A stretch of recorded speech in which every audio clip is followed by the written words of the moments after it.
día viernes. Y eso que fue la semana cortita. Bueno, vamos a comenzar con la clase de esta semana, que concluye ya el tema de la evaluación y la gestión del cuidado enfermería en el paciente de trauma. La semana pasada abordamos temas específicos que eran el traumatismo encefalocraniano y revisamos un poco del trauma raquimedular. Ahora vamos a ver algunos aspectos generales del trauma y bueno, la definición y el cuidado del paciente politraumatizado. Y como específicos, el trauma torácico y el trauma abdominal. Tiene fotos súper bonitas esta presentación y ya. Vamos a revisar, como les decía, hoy más bien generalidades del cuidado del trauma. Esta clase está con acto que es del prehospitalario, porque todo esto de la cinemática del trauma, la evaluación primaria, varias de las cosas que aparecen en esta clase son un poco más de ese tipo de atención que no está exento para nosotros los enfermeros y enfermeras, ¿ya? Son muchos los colegas que les gusta dar las ambulancias, realizar atención directa en las escenas de los accidentes, atención en domicilio, de urgencia. Yo en lo personal hace muchos años trabajé en el servicio de ambulancias en esta empresa privada y por ley también, aunque fuéramos a un domicilio a ver a un paciente, si en la calle nos encontramos con algún accidente, igual teníamos que darle la atención, entonces teníamos que tener cierta preparación igual. En todo caso, para lo que es el prehospitalario, la exigencia que se solicita a los profesionales es que tengan estos cursos de reanimación avanzada y de cuidado avanzado, que son el PTHLS o el ATLS, que son prehospitalarios, atención en trauma, que son cursos que los originaron cuerpos médicos, particularmente de cirugía, cuerpos de cirujanos. En el fondo nos dan las guías para ver cómo debemos atender a un paciente de trauma. Dado que estos pacientes, si bien aplicamos el ABCDE y todo, ha cambiado un poco la visión de cómo se atendían, porque antes, cuando había algún accidente en alguna parte de Chile, incluido por supuesto el mejor país de Chile, llegaba cualquier ambulancia, le hacía una estabilización anatómica, básicamente se le colocaba una férula, se le colocaba el collar, la tabla, y se trasladaba al lugar más cercano de aquí. Ahora en la actualidad, como tenemos una red de urgencia bien compleja, que está todo enlazado y además tenemos equipos muy preparados, al paciente de trauma se le da estabilización anatómica y además fisiológica en el lugar del suceso y luego se traslada al lugar que le corresponde ir, no solo por el tema de la prevención, sino que el lugar donde haya pabellón, donde haya especialistas, donde se puedan resolver sus problemas.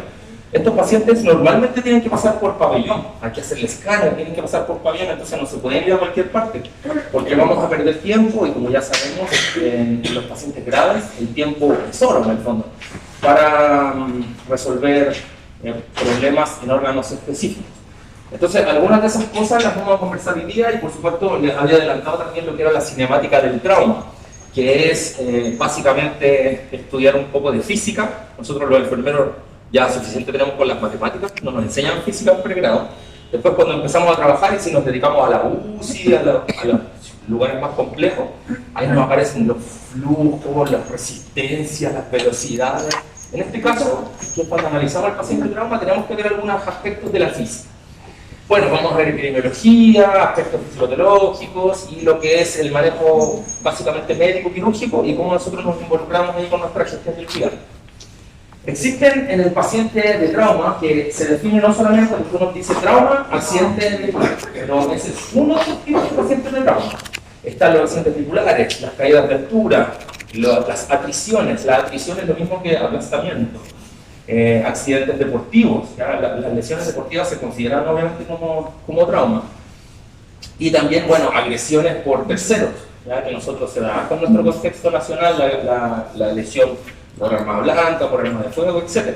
Así es que tenemos harto de dónde clasificar los pacientes y es por eso que son tan frecuentes de ver en los servicios de urgencia, sobre todo los fines de semana, en los sábados los fines de semana, y distintos tipos de lesiones como las que ya les mencionaba.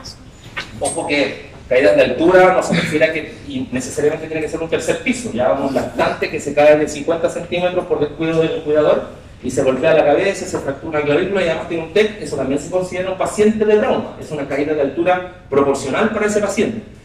y también se analiza la cinemática del trauma. Bueno, ¿se acuerdan? Los pacientes de trauma eran una causa de mortalidad importante. ¿En qué grupo? ¿En qué edades? Los más jóvenes, los más viejos. Era la principal causa de muerte en la gente como que está al medio, entre los 15 y los 64. Es una causa súper importante de muerte. Y esa muerte en el fondo se produce por no identificar rápidamente las amenazas para la vida, o sea, no aplicar bien el ABCDE y no priorizar las atenciones que requieren. Entonces, los principios dorados para atender a un paciente de trauma implican, primero, algo ya les había adelantado un poco, que es lo de asegurar la escena. En nuestro país no lo hacemos nosotros, ¿lo hace quién? Los bomberos. Los bomberos tienen la función, tienen la formación además para asegurar esto de asegurar la escena. Cuentan con todos los elementos para, por ejemplo, hacer la explicación del paciente, pero también para coordinar la escena, para tratar alguna fuga de algo, para extinguir la posibilidad de un incendio, de una amargue, si hay algún riesgo de explosión, esas cosas las pueden controlar ellos. Nosotros obviamente no podemos llegar y acercarnos a un paciente en la vía pública si es que hubo algún derrame de algo tóxico, si es que hubo algún accidente, porque podríamos ser la segunda víctima por no tener el conocimiento respecto de esto. Los bomberos también hacen la explicación, como les decía, que es con estas tenazas grandes, rompen ¿cómo se llama? La carrocería del automóvil, por ejemplo, para sacar a la víctima y tienen los elementos para hacer primeros auxilios y además explicación. Ya de explicación, las tablas de explicación, que en el fondo para sacar con cuidado a la víctima, con cuidado me refiero a no provocarle lesiones extra. Y una vez que está asegurada esa situación, nosotros podemos entrar en acción si es que estamos en el contexto prehospitalario. En el hospital parece que le dice la alusión a los que llegaron con el paciente contaminado con... ¿cómo se llama? O sea, sí puede ser, porque están pacientes con órganos fosforados, ¿cómo se llama? Con agentes de fumigación. Entonces nosotros no podemos, si no tenemos claro cuáles fueron las características de la intoxicación de un paciente, hay que asegurarse de hacer un baño por descontaminación, utilizar los EPP, igual de alguna forma se asegura un poco la escena para uno mismo. Bueno, entonces esa es la primera premisa siempre.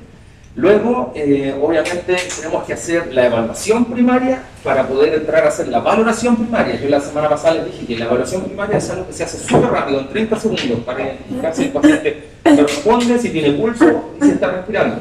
Con esa evaluación primaria, yo voy a definir si tengo que irme hacia el XABCD o si tengo que empezar a hacer reanimación con el CAB. Esto es muy relevante. Y por eso es que hay que tratar de hacerlo lo más rápido posible. Los textos dicen 30 segundos, obviamente, si un paciente está en paro y uno lo identifica previamente, tiene que empezar con las maniobras apenas se pueda. Bueno, entonces tenemos, ¿cómo se llama? Como segunda premisa, y ya lo hemos hablado todo el semestre en esta asignatura, aplicar nuestra valoración primaria ordenada. No porque mi paciente esté sangrando, mi prioridad va a ser la C, siempre tengo que pasar primero por la X, la A y la B, y además, si es que tengo que hacer alguna intervención, no continúo de en adelante, sino que me devuelvo y reevalúo siempre.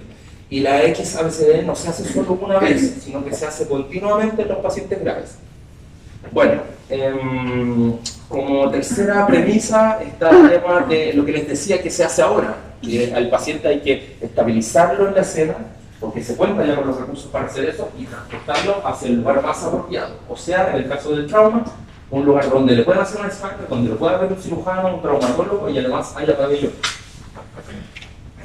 La cinemática del trauma va a ser muy relevante porque ya me voy adelantando un poco. En el fondo, nosotros ya hemos atendido históricamente a tantos pacientes víctimas de caídas, de accidentes, de lesiones por terceros, entonces ya sabemos un poco qué esperar.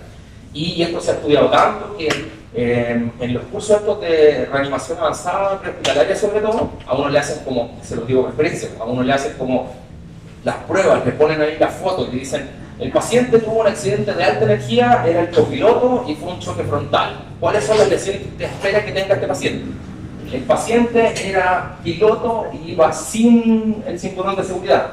cuáles son las lesiones que usted espera. Entonces, a lo largo del tiempo, uno va aprendiendo eso y efectivamente, a pesar de que no se le vea nada al paciente, uno es muy desconfiado porque sabe que probablemente hay lesiones que son obvias. Yo veo hay una fractura, veo que está sangrando, veo que tiene una lesión abrasiva, pero por dentro, por ejemplo, podría estar teniendo una hemorragia. El abdomen de un adulto puede fácilmente albergar 1 litro de sangre sin que ni siquiera se vea distendido. Entonces, para eso nos sirve la cinemática. Un paciente, por ejemplo, que va manejando como piloto y va con cinturón de seguridad y sufre un accidente, un choque frontal, ya sea con un vehículo en movimiento o contra una pared, contra un árbol, lo que sea, si está con cinturón de seguridad, la diferencia es que la energía que hace que la inercia siga haciendo que su cuerpo se mueva, no, lo va a frenar desde el hemisferio superior, pero en el hemisferio inferior las piernas, la pelvis se tiende igual a mover hacia adelante. Esos pacientes tienen más bien lesiones, por ejemplo, de fémur. En cambio, si no estaba con el cinturón de seguridad puesto, se produce un TEC, porque se golpea contra el, ¿cómo se llama? Contra el tablero, o puede salir eyectado a través del parabrisas. Claro, puede tener un trauma torácico por golpearse el tórax en contra del volante. Entonces, van surgiendo rápido los análisis que hay que hacer para identificar, por ejemplo, las imágenes que hay que hacerle rápido a este paciente. Si un paciente tiene sospecha de trauma torácico, rápidamente hay que ver si tiene un neumotórax, porque eventualmente hay que ponerle rápido un drenaje. Si el paciente tiene sospecha de una lesión abdominal, a ese paciente se va a tener que ir a pabellón muy rápido, probablemente. Entonces, lo del TEC, hablábamos la semana pasada, cuáles eran las prioridades para tener un paciente tequeado. Entonces, nos sirve mucho la cinemática del trauma. Un paciente que cae a altura. ¿Sí? Que los pacientes graves se hacía la evaluación primaria varias veces, cada cuánto significa. Por lo menos en un paciente que ya está relativamente estabilizado, que debería hacerse cada 1 hora, pero se recomienda igual en los textos que se haga cada 30 minutos. Tiempo es rápido, porque uno cuando ya tiene estable el paciente, acuérdense que nosotros hacemos el XABCD y luego tenemos que hacer la evaluación secundaria y la evaluación terciaria. Si el paciente ya hicimos todo eso, está relativamente estable, yo con ir a mirarlo y ver que está conectado en el monitor y que están todas las variables digamos dentro de rango y que se ve todo tranquilo, mi evaluación nueva ABCD va a ser súper rápida, pero en el fondo no dejar de ingresar. Ya, entonces la cinemática nos ayuda con este tema, lo vamos a conversar un poquitito más. Y por supuesto, derivado de cada una de las letras del XABCDE, nosotros ya sabemos que debemos realizar, o sea, cumplir con objetivos específicos del manejo del paciente grave, que en este caso cobra mucha importancia desde la letra X. En todas las clases previas hemos dicho que la X, bueno, una hemorragia exsanguinante no la vamos a esperar tanto en un paciente infartado, en un paciente con pancreatitis, pero aquí sí es factible de verlo. Y más bien en el prehospitalario, no tanto en el servicio de urgencia, igual puede ser. Entonces se debe controlar cualquier hemorragia significativa, se debe mantener la vía aérea, y en la letra A, aquí sí o sí siempre, en la letra A, nuestros objetivos van a ser mantener permeable la vía aérea, pero además mantener estabilizada la columna cervical, con un collar, ¿cierto? Un collar que puede ser de explicación, un collar Filadelfia, pero que esté con un collar hasta que se descarte cualquier tipo de lesión en esa zona. Incluso si ni siquiera sabemos o sea, si ni siquiera se ve que tuvo un trauma, pero si existe la sospecha de que fue un paciente que estuvo expuesto a un trauma de alta energía, igual debe quedar con estabilización. Y con la estabilización de mucho rato sin moverla. Incluso si tiene sospecha, como les decía, se tiene que colocar el collar cervical y la inmovilización espinal también. Bueno, estos pacientes de trauma en la letra B van a tener que recibir oxígeno, sí o sí. El paciente de trauma experimenta sangrado, ¿cierto?, por las lesiones múltiples que puede tener, tanto externo como interno, y además sufre de un proceso inflamatorio complejo. El hecho de sufrir un golpe y un intercambio de energía produce múltiples lesiones micro y macro en su cuerpo que generan un efecto inflamatorio masivo que es muy difícil de controlar.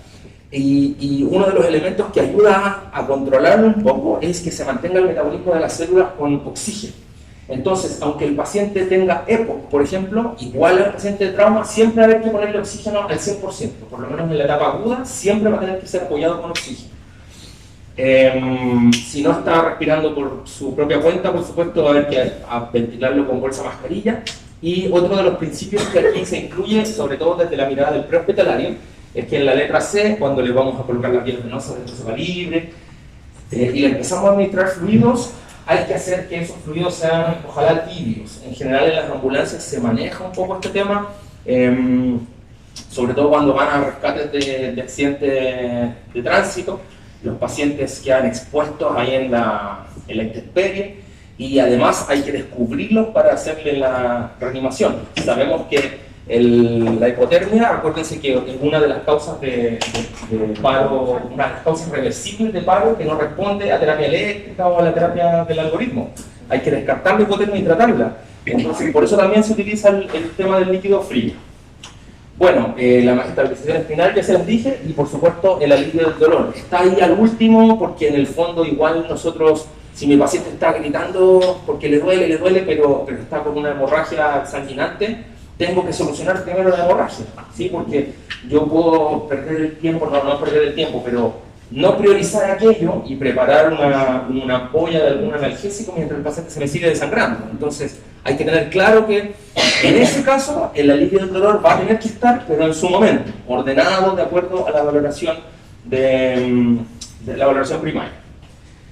Ya, entonces ustedes ya me mencionaron, sí, ya recordaban que era la primera causa de muerte, ahora, de las principales causas de muerte entre los 15 y los 64 años, y en nuestro país, mejor país de Chile, por supuesto, en este grupo se mueren mucho más por accidentes automovilísticos secundarios al consumo del alcohol. ¿Sí? Porque tenemos, como les decía, lesiones por armas, explosiones también. Esto del prehospitalario y el tratamiento prehospitalario viene harto del tema militar, ¿ya? Porque ahí es donde se presentan lesiones muy severas en que los pacientes pueden tener exsanguinación, se pueden morir desangrados por una hemorragia arterial. Entonces, por eso se cambió y se agregó a todo el tratamiento de todos los pacientes que sufren traumas severos la X primero. Pero tenemos también caída de altura, atriciones, como les decía, y lesiones deportivas. Cuando uno está en el servicio de urgencia trabajando, nunca se olvida de esas rodillas, de esos tobillos, cuando llegan incluso como de la pichanga el fin de semana. Ni siquiera es una cuestión oficial, sino que en los juegos, o sea, digo, en los partidos de fútbol, así como de los barrios, cuando se hacen esas palancas y el pie viene mirando para otro lado, la rodilla viene así, salía el hombro, bueno, en fin, son lesiones traumáticas también. No necesariamente se puede definir como un politraumatizado, por ejemplo, pero sí igual es una lesión traumática, porque va a haber un intercambio de energía. Los principales tipos de energía que hay en el trauma son la energía cinética y la energía centrípeta. Se dice que el intercambio de energía, ¿cómo era la ley de Newton? La energía no desaparece, sino no se destruye, sino que se transforma, ¿cierto? Entonces, cuando hay un cuerpo en movimiento que choca contra un cuerpo estático, otro auto que está estacionado, una pared, no sé qué, la energía cinética se transforma en energía centrípeta en el cuerpo. Esa energía se moviliza por todo el cuerpo y a través de todos los tejidos genera daño, puede generar desgarro de estructuras, roturas, laceraciones, etc. Y al revés, lo mismo. Si yo no estoy en movimiento, sino que estoy estático, pero me golpea un cuerpo en movimiento, el cambio de la energía centrípeta hacia la energía cinética, lo mismo, provoca absorción de esa energía y destrucción o por lo menos daño importante de lesiones internas.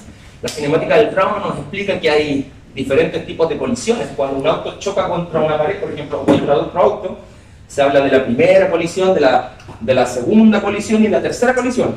La primera colisión es que se refiere al auto, a la carrocería del auto.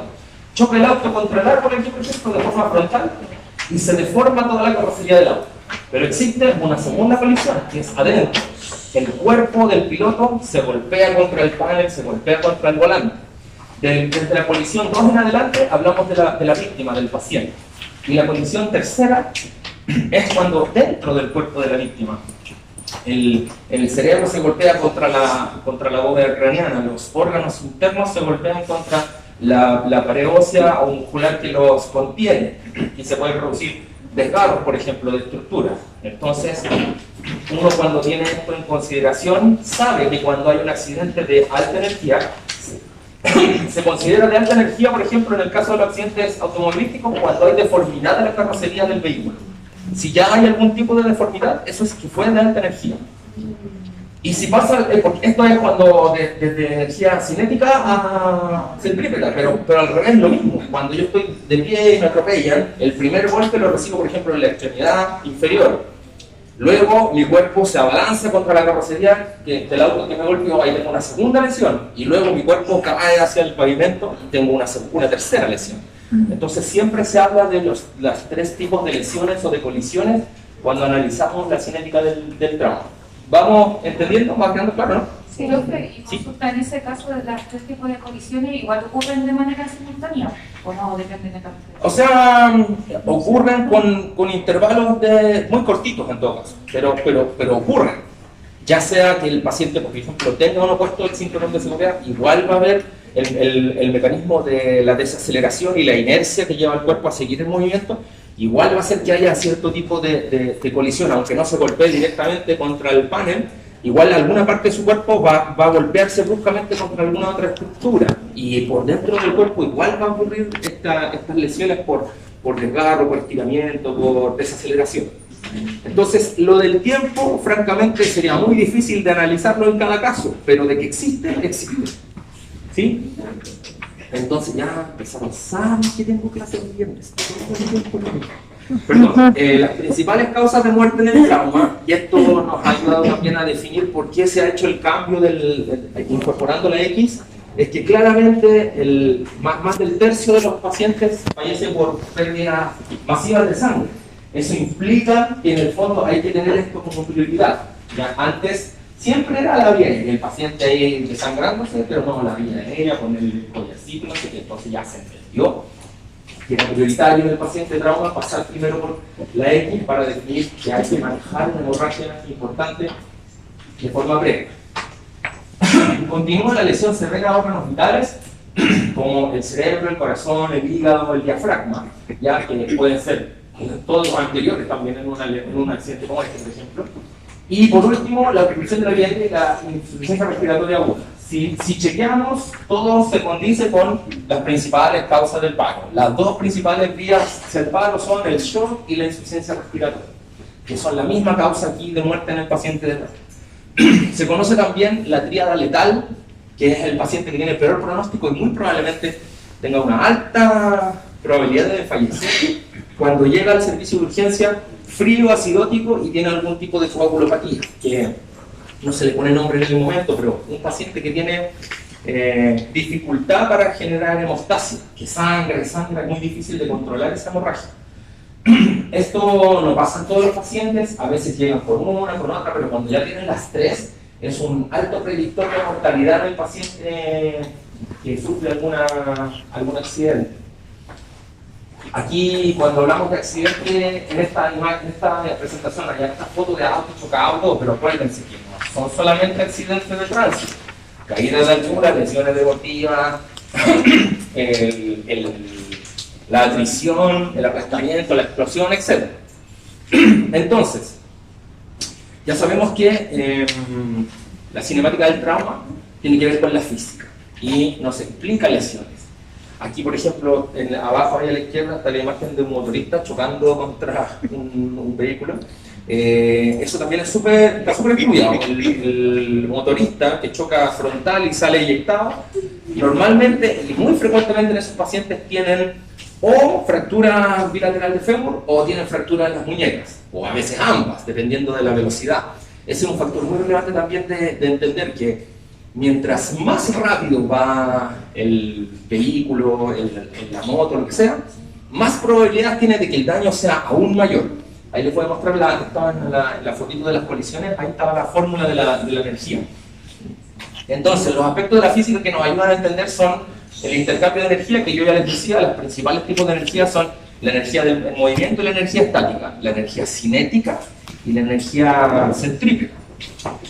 Aceleración y desaceleración, por supuesto, la inercia, es un cuerpo está en movimiento y se detiene bruscamente ese movimiento, el momento que se llama, lo hace que se mantenga en movimiento y absorba la energía de ese cuerpo de la superficie contra la que choca. Y aquí les puse esto que era importante porque por supuesto nos ayuda la cinética, como ya les decía, a comprender que existen lesiones obvias y otras que no tanto, y todas pueden ser mortales. Por lo tanto, el tema de la cinética básicamente nos ayuda a ser muy desconfiados. Los médicos hoy en día, en la actualidad, como tienen recursos, los hospitales y todo, un paciente de trauma ya no lo subclasifican tanto como antes. Un paciente que tuvo un accidente como de este tipo, le hacen completa radiografía, escáner completo pélvico, abdominal, torácico, etc. Las radiografías las dejan más como para las extremidades, ¿ya? Y escáner de encéfalo también. Pero básicamente es para descartar cualquier tipo de lesión. Obviamente que nos va a ayudar para no perder tiempo, pensando en que si un paciente, por ejemplo, en vez de ser el piloto era el copiloto y fue un choque lateral, esa persona que recibió todo el impacto, que iba como copiloto, va a haber que hacerle todo un estudio de imágenes, al menos de ese lado, porque tiene riesgo de tener compromiso del hombro, de la extremidad, de la parrilla costal, de la pelvis, de la extremidad, de todo ese lado. En cambio, el piloto probablemente tiene menos riesgo, porque es lo que nos explica la cinemática. Puede ser que por el movimiento del latigazo se golpeó contra la puerta del lado de él, ¿ya? Igual no deja de ser complejo, pero ahí la prioridad la tiene, por ejemplo, el ocupante que recibió directamente la lesión. Entonces, aquí se habla, en la cinemática del trauma se habla de cómo se llama, de analizar rápidamente las consecuencias que puede haber tenido el tipo de accidente en la persona. Y por eso es que es tan relevante que nosotros sepamos lo que pasa cuando llega un paciente de estas características. Lo ideal, y otra premisa que yo no la puse ahí en lo de los principios dorados, era que la comunicación tiene que ser continua y efectiva, porque a veces no pasa tanto eso en nuestro país. En otros países, por ejemplo, lo que uno ve en las series en Estados Unidos, no sé, las ambulancias están en continua comunicación con el hospital al que van a llevar al paciente, y les dicen, pues en este momento la presión está de tanto, y todo el rato informando. Eso es lo que debiera hacerse. Nosotros a veces, incluso llega de forma espontánea, igual la mayoría de las veces nos avisan, sobre todo los amigos del SAMUR, pero a veces falta información. Y la información concreta que uno recibe, que la más importante, es si es que era el ocupante, si es que era un acompañante, si es que estaba o no con un cinturón de seguridad y si el accidente fue de alta energía o no. Con esa información ya uno se puede empezar a armar la idea, y a veces los equipos, por ejemplo, lo que les contaba yo trabajaba en ambulancias pediátricas, pues entonces llevábamos tubos chicos, las cuestiones de paciente pediátrico, y nos encontrábamos con un paciente adulto ahí con un accidente de tránsito. Entonces ya nosotros teníamos que quedarnos haciendo ahí la tracción mandibular porque no teníamos ya de adultos, hasta que llegara un móvil avanzado de adultos, para asegurar la vía aérea, por ejemplo. Le poníamos las vías venosas, lo manteníamos estable, empezábamos a pasarle fluidos, qué sé yo. Pero a veces esa atención, cuando no es tan entregada por gente certificada, llegan al hospital sin avisar, a lo mejor no le colocan la columna, la tabla final. Entonces hay que completar el manejo de esos pacientes. Y es por eso que es tan relevante saber lo que le pasó a la persona. Eso que les cuento que me pasó, nosotros íbamos bajando, yo trabajaba en la coronaria móvil, y estaba la base estaba en las Condes de arriba. Entonces íbamos bajando por Kennedy, y un poquitito más adelante nosotros vimos como un auto llegó y salió así, era de esas calles laterales, y llegó y se tiró, y chocaron. Y la que llegó y salió era una abuelita. No se dio cuenta, llegó y se tiró a la Kennedy. Y el auto dio una vuelta, qué sé yo, y tenía una fractura evidente del antebrazo, tenía una lesión así en las faciales, y la sacamos de la forma que pudimos haciendo la explicación, y ahí nos quedamos con ella en el suelo hasta que llegó una ambulancia avanzada de adultos para inmovilizarla y poder trasladarla. Le pusimos las villas y toda la cosa. Pero luego de varios años de avance en lo que es la legislación de la atención de emergencia prehospitalaria en Chile, todas las ambulancias deberían tener ahora, deberían tener material de adulto y pediátrico, incluso también un paquete que se llama la caja obstétrica, por si tienen que atender un parto de urgencia. Es lo que dice la ley, lo que deberían tener todos. A mí me tocó estar antes de la... Bueno, entonces la evaluación primaria involucra de que yo me acerco luego de que ya aseguraron la escena y me acerco al paciente, si me responde, si tiene pulso, si está respirando. Y con eso ya me aseguré que no está en paro y iniciamos la evaluación del ABCDE una vez que se hace la explicación del paciente. Incluso cuando el paciente está con una lesión que está sangrando y todavía no le hacen la explicación los bomberos, es factible controlar la hemorragia, empezar a colocar una vía venosa, el oxígeno, todo eso se puede ir haciendo en el mismo momento. Acuérdense que la valoración primaria del ABCDE, XABCDE, no se demora 2 horas en hacerse, se hace súper rápido. Y como somos un equipo, podemos ir haciendo tantas cosas al mismo tiempo. Aquí está lo que ya les había mencionado, y la fórmula esta de la energía cinética nos informa que la energía, que básicamente va a ser a mayor energía, mayor daño en el cuerpo, depende de la masa, o sea, el peso de la persona, pero también va a depender de la velocidad. Y como factor relevante la velocidad, porque se tiene que hacer una multiplicación, la velocidad es al cuadrado. Por lo tanto, mientras más rápido vaya el auto, por ejemplo, mayor va a ser este número finalmente. Mayor va a ser el número de la energía cinética que afecta directamente las lesiones de la persona. Si la velocidad es más reducida, este número al final igual va a ser menor. Eso implica que la lesión puede ser un poco menor. Siempre va a depender de las características, obviamente. Pero la velocidad es un factor súper relevante desde la física, y es por eso que le ponen la velocidad máxima en carretera, la velocidad máxima en rural, en ciudad, que todo el mundo respeta. Eso viene desde estudios que en el fondo nos indican que a mayor velocidad, mayor es el daño producido, porque es mayor la energía del impacto.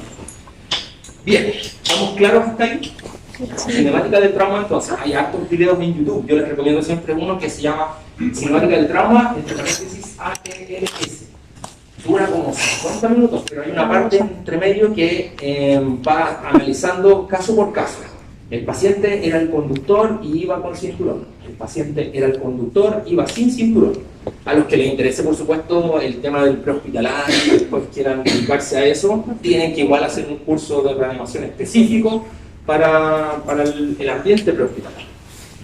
Ya. Entonces, dentro de todo este contexto, aparece la definición de paciente politraumatizado, que básicamente es un paciente que sufrió alguno de estos tipos de lesiones: caída, aplastamiento, accidente de tránsito, explosión, agresión por tercero, etc. Y va a presentar, según la definición, 2 o más lesiones traumáticas graves. Una lesión traumática grave hace alta referencia a la fractura de hueso, ¿cierto? Pero también dentro de ella se define el TEC. Se define la lesión de columna, lesión torácica, abdominal, una lesión contusa o penetrante, ya sea del tórax o del abdomen. Entonces, básicamente, no son solamente las fracturas, sino que también son lesiones periféricas o viscerales, ya que a veces no son obvias a simple vista. Pero cuando uno aplica la cinemática del trauma, uno dice: este paciente tiene sospecha de contusión pulmonar, tiene sospecha de hemorragia intraabdominal. Por lo tanto, un paciente que sufre un accidente de tránsito, ya sea de mediana energía para arriba, siempre se va a clasificar como un politraumatizado. Probablemente luego se le puede ir enfriando un poco la cosa porque se descartan las lesiones. Pero la cinemática del trauma nos dice: si yo soy desconfiado, voy a salvar más vidas. Por lo tanto, hay que ser desconfiado, hay que ponerle collar, hay que ponerle tabla espinal, hay que hacerle todos los rayos, todos los escáneres, y luego de eso ya descartar la amenaza para la vida. Y estas lesiones traumáticas, por supuesto, confluyen nuevamente en lo que ya hemos hablado, que es las vías que le llevan al paro al paciente: disfunción respiratoria, circulatoria o ambas, ¿cierto? Shock o insuficiencia respiratoria. Ya habíamos dicho cuál era el principal shock el que podían sufrir los pacientes de trauma: hipovolémico por el sangrado, ¿cierto? Existen el segundo tipo de shock que se puede producir en el paciente de trauma, es el shock obstructivo, debido a las múltiples lesiones que se producen en un paciente de trauma. Una de las lesiones más típicas es secundaria a un trauma torácico, el neumotórax, por ejemplo. Acuérdense que el neumotórax, pero no el neumotórax simple, no el neumotórax abierto. ¿Cuál era el neumotórax que provocaba shock obstructivo? Neumotórax, atención, muy bien. ¿Qué otra causa de shock obstructivo creen que se podría producir en un paciente de trauma? Exacto, el taponamiento cardíaco. Tenemos también que puede haber acumulación de sangre en el espacio pleural. ¿Cómo se llama eso? Si el aire era neumotórax, hemotórax, y de hecho hemotórax masivo. El hemotórax masivo se define más de 1,5 litros de sangre en un espacio pleural. Eso hace que el pobre pulmón esté colapsado, churrascado y no pueda producirse intercambio gaseoso. Y también puede generar en el fondo shock, en ese caso ahí de tipo volémico. Bueno, medio mixto. Ya, entonces ya sabemos, 2 o más lesiones traumáticas graves. Y el paciente politraumatizado, como ya lo hemos visto, la definición del paciente de trauma es que requiere de ser atendido en un lugar específico, con gente preparada, que haya pabellón, que haya cirujano y que haya traumatólogo. Entonces, lo que hacemos primero en el lugar, con la atención prehospitalaria, es la evaluación primaria prehospitalaria, en que yo ya les decía, en menos de 30 segundos, ver si respira, ver si tiene pulso, ver si está consciente o no, para ver si paso a la XABCD o a la reanimación.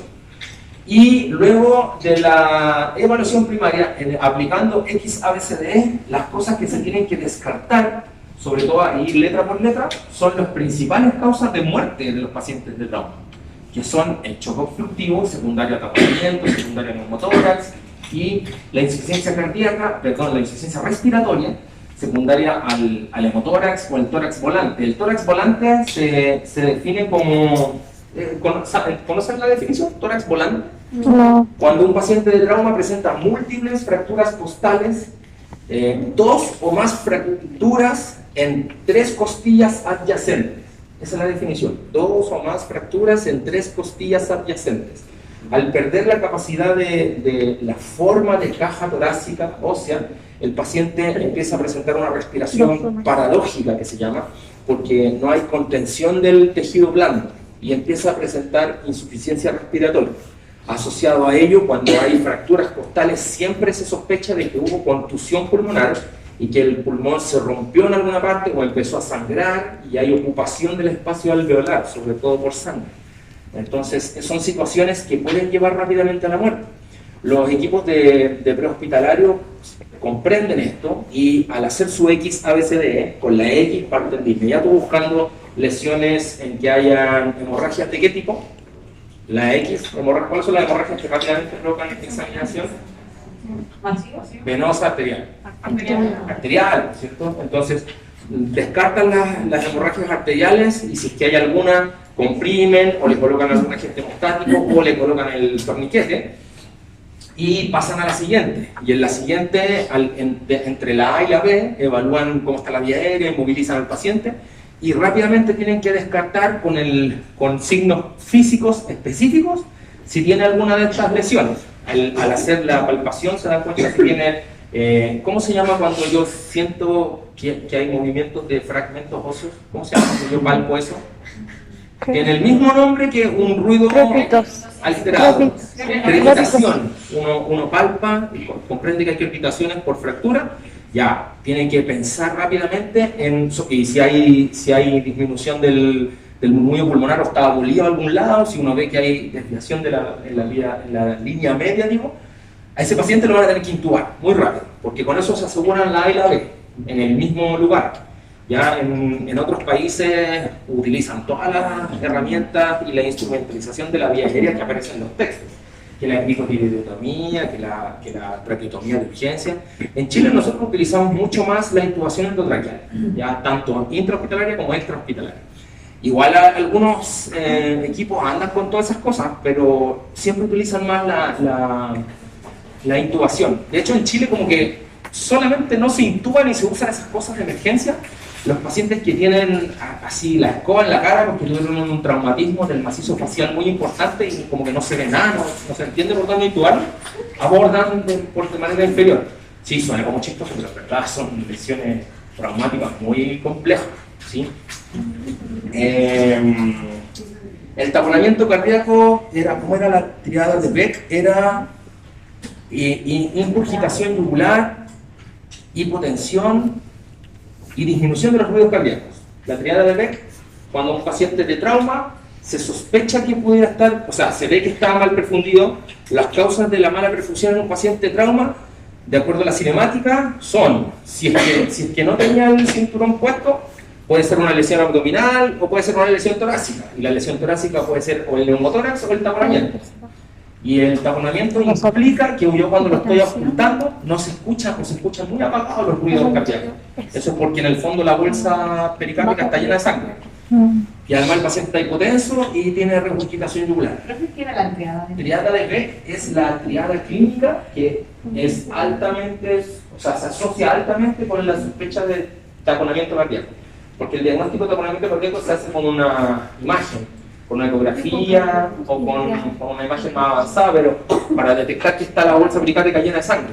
Pero la clínica no se indica. Es como lo que les decía la semana pasada, que la triada de la hipertensión endocraniana eran los vómitos, la cefalea y la edema papilar. Aquí es en el taponamiento cardíaco la triada de Beck. ¿Esto era ruidos cardíacos disminuidos? Ruidos cardíacos disminuidos, hipotensión, regurgitación yugular.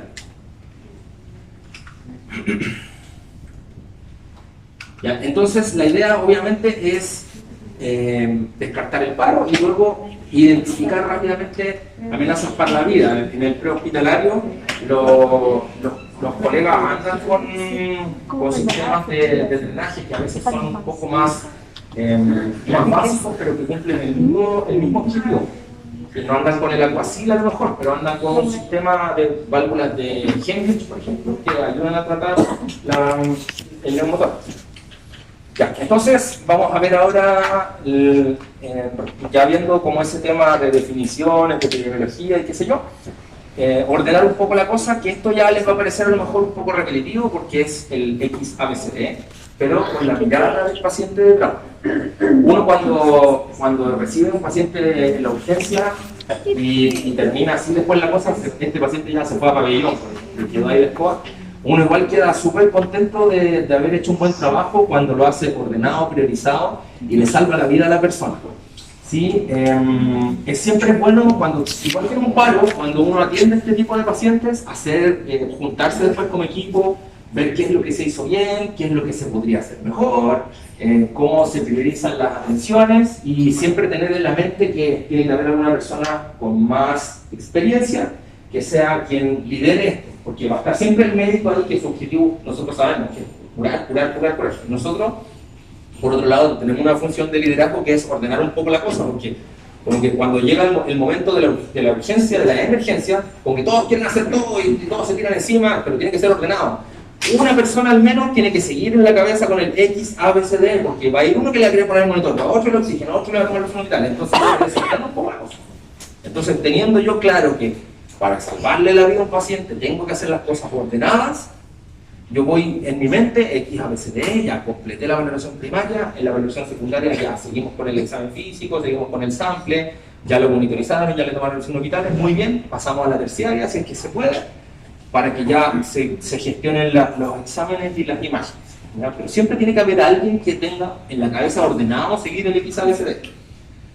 Bien, en la gestión del cuidado lo principal siempre, por supuesto, es la prevención. Ya nosotros hay cosas que partieron como recomendaciones, pero que ya son parte de la ley. La silla para los niños, por ejemplo, antes era, si podía usted, era ideal que la tuviera, ahora es obligación tenerla. A todo esto, si un paciente pediátrico participa en un accidente de tránsito, no hay que sacarlo de la silla, ¿ya? La silla lo inmoviliza per se, ¿ya? Hay que sacar la silla y con la misma sillita incluso se lleva a la ambulancia y se le hace la evaluación. ¿Ya? No, es un error así fatal sacarlo bruscamente del auto de dentro de esa silla, en donde ya está inmovilizado. Entonces, educación en prevención de accidentes, y no solo accidentes de tránsito, sino que todos los tipos de traumas que hemos conversado. La valoración continua es, en el fondo, implica hacer una valoración bien completa, ¿ya? Porque yo voy a ver a mi paciente desde el punto de vista del XABCD, pero no me tengo que olvidar que es muy relevante la información de todos los antecedentes de mi paciente. ¿Se acuerdan todo lo que yo obtenía del sample? El sample forma parte de la valoración secundaria. ¿Qué cosas creen ustedes que podrían ser importantes? Lo tengo bien exacto, no está mal. ¿Qué cosas podrían ser importantes del sample para la evaluación de un paciente de trauma? Resulta que a este paciente le pusimos las vías, le estamos pasando sangre, le pasamos fluido y sigue con la frecuencia cardíaca ahí de 55 por minuto. No hay ningún cambio. La presión mejora un poquito, pero la frecuencia sigue 55, 55, 55. Le pasamos medicamentos y sigue 55, 55. No hay caso. Yo puedo pensar, este paciente está a lo mejor con hipertensión intracraniana, está bradicárdico, está hipertenso. Se pueden, desde la fisiopatología, pueden uno plantearse múltiples hipótesis diagnósticas. Pero si fuimos a preguntarle al familiar, que ahí llegó, apareció el familiar, ¿no? Es que mi abuelo, mi papá, no sé, es hipertenso y lo tratan con propanolol. Ah, ahí estaba la razón. Ya, entonces nos quedamos tranquilos con esa frecuencia cardíaca. Si es que está un poco vasodilatado porque toma captopril, o si es que tiene una glucosa elevada, porque uno puede esperar, yo les decía que el trauma genera un mecanismo de cascada inflamatoria descontrolada. Y eso se asocia a estrés metabólico y básicamente se les eleva la glicemia capilar. Puede tener un paciente 200, 250, pero si resulta que el paciente está con 500 de glicemia, eso ya se nos escapa un poco y le puede provocar la muerte al paciente por otra razón, que es que en el fondo sea diabético, que esté mal controlado y que además tuvo el trauma, y secundario al trauma, ¿hizo qué cosa? Si un diabético tipo 2, subimos el metabólico. Un síndrome hiperosmolar. ¿Es esperable eso también? Podría ser una causa de hiperosmolar con trauma severo. ¿Ya? Entonces, ahí a todo lo que hay que hacerle al paciente de trauma, además hay que pasarle insulina. Entonces, es importante conocer los antecedentes del paciente. La letra L de sample, ¿qué era? Silencio sepulcral. ¿Qué cosa? La última comida. ¿Y será importante el paciente de trauma? ¿Qué dijimos del paciente de trauma? ¿Cómo se resuelve? Exacto, elimina pabellón probablemente. Muchas causas de muchas lesiones que tiene el paciente de trauma se resuelven de forma quirúrgica. Y la última comida, la hora de la última comida es sinónimo de horas de ayuno. Y el ayuno es relevante porque si el paciente se comió unos porotos con dientes hace 2 horas, va a ser medio complicado que le vaciemos el estómago con una sonda nasogástrica. Va a haber 5 lugares, ¿no? Ese paciente, si se va a ir a pabellón, se va a intubar para proteger la vía. Entonces, se toman decisiones importantes con la información que uno obtiene. Del evento mismo, la cinemática del trauma. Cualquier detalle que alguien pueda incorporar al análisis de mi paciente va a ser muy relevante siempre.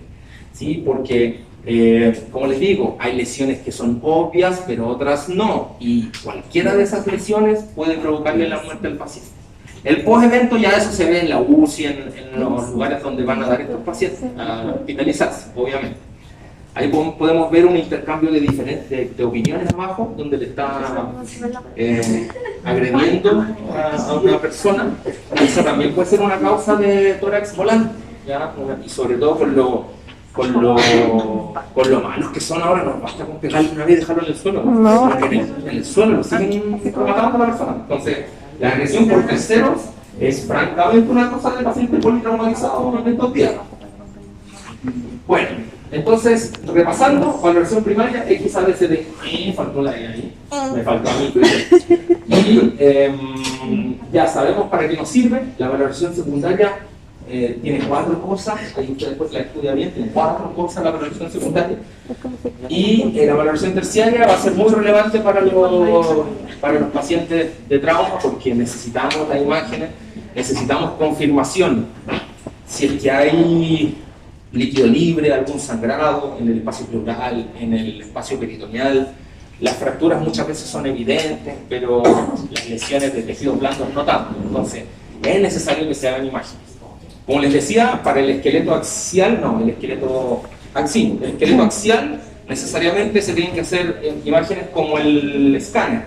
Y para el esqueleto apendicular se utilizan más las radiografías, es más común. si es que hay alguna lesión como sospechosa de algún compromiso del paquete neurovascular, por ejemplo, de alguna pierna, ahí le hacen un escáner de la extremidad, pero normalmente va a estar en radiografía. Ya, entonces la valoración primaria, X, A, B, C, D, E, vamos en orden, la X, control de hemorragia exsanguinante, de hemorragia de origen arterial, hay agrupaciones y organizaciones como el Stop the Bleeding. El año pasado se pusieron con un stand aquí en el R3, estaba el Ricardo Pozo mostrando cuáles eran las actualizaciones en agentes hemostáticos y la forma de hacer el torniquete en los pacientes que tienen hemorragias severas. La hemorragia severa normalmente es de origen arterial. El paciente de trauma, producto de la lesión directa, del intercambio de energía o de que salga disparado algún fragmento de algún metal o de algún elemento contundente, puede presentar una lesión de este tipo que puede llevarlo a la muerte por el ensanguinamiento en un periodo muy corto. Por lo tanto, las recomendaciones siempre son, de acuerdo al nivel de la lesión, aplicar siempre presión. Eso es lo más importante, aplicar presión. Si es que el equipo médico cuenta con ello, utilizar agentes hemostáticos. Ya ahora estos han salido, como les decía, desde la milicia. Hay algunos apósitos, ¿cómo se llaman los apósitos más avanzados? Bioactivos. Apósitos bioactivos que tienen agentes hemostáticos, que los colocan y lo utilizan como relleno de lesiones y generan ahí emulan como un tapón de plaquetas en el fondo. Pero siempre igual es necesaria la compresión.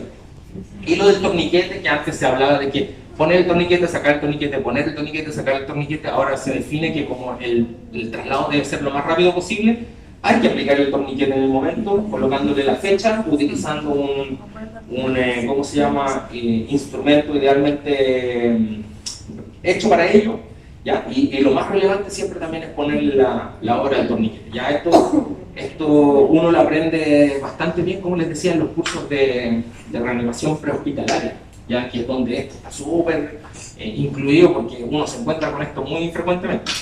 Ya, pero la prioridad, por supuesto, es la compresión, dispositivo agente hemostático, para prevenir el exsanguinamiento en la X.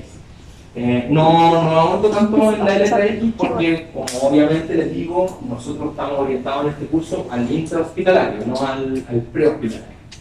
La letra A nosotros ya sabemos en el fondo que es mantener la permeabilidad de la vía aérea. Sin embargo, en el paciente de trauma siempre se tiene que incluir el collar cervical. Aquí está el collar de extricación versus el collar de Filadelfia.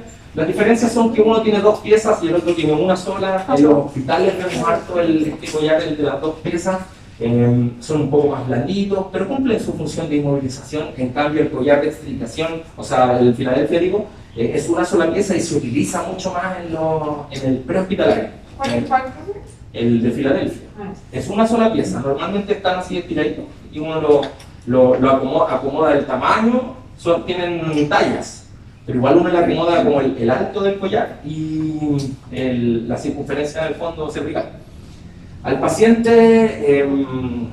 de trauma tiene que irse inmovilizado completito. Eso involucra inmovilización cervical, inmovilización espinal y eso que se ve ahí que son los laterales.